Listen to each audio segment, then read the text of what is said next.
Secretary of State Antony Blinken denied having any role in the 2020 letter signed by 51 current and past intelligence officials that aimed to discredit the Hunter Biden laptop as part of a Russian disinformation campaign. "One of the great benefits of this job is that I don't do politics and don't engage in it. But with regard to that letter, it wasn't my idea, didn't ask for it, didn't solicit it. And I think the testimony that the former deputy director of the CIA, Mike Morrell, put forward confirms that," Blinken told Fox News' Benjamin Hall in an interview Monday for Special Report. In October 2020, weeks before the presidential election, dozens of ex-national security officials signed onto a letter claiming that Hunter's laptop had all the classic earmarks of a Russian information operation. The former officials included former CIA Director John Brennan, former Obama DNI James Clapper, and former CIA Director, then Defense Secretary Leon Panetta, among others. Last month, former CIA Deputy Director Michael Morrell testified before the House Judiciary and Intelligence Committees and revealed that Blinken was the impetus of the public statement signed in October 2020 that implied the laptop belonging to Hunter Biden was disinformation. Republican lawmakers said that based on Morrell's testimony, it is apparent that the Biden campaign played an active role in the origins of the public statement, which had the effect of helping to suppress the Hunter Biden story and preventing American citizens from making a fully informed decision during the 2020 presidential election. Blinken was asked by Hall if he now accepts that the laptop is not a case of Russian disinformation. "Again, from my perspective, I'm not engaging in politics.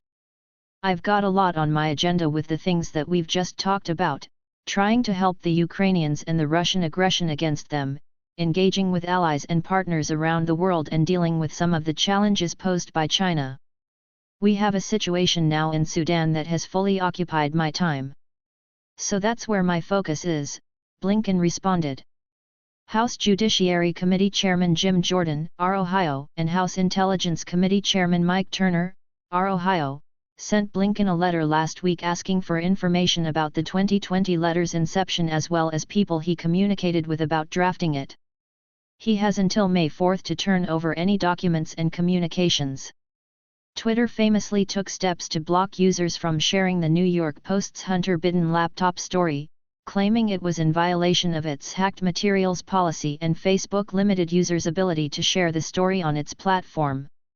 Facebook CEO Mark Zuckerberg said the social media giant took steps to limit the story's distribution because it had received a warning from the FBI to be on the lookout for Russian propaganda.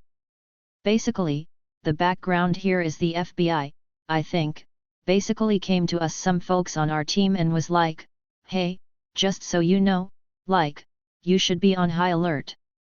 We thought that there was a lot of Russian propaganda in the 2016 election. We have it on notice that, basically, there's about to be some kind of dump of that's similar to that. So just be vigilant," Zuckerberg told podcast host Joe Rogan in August. Yoel Roth, Twitter's former head of trust and safety, admitted that censoring the story was a mistake.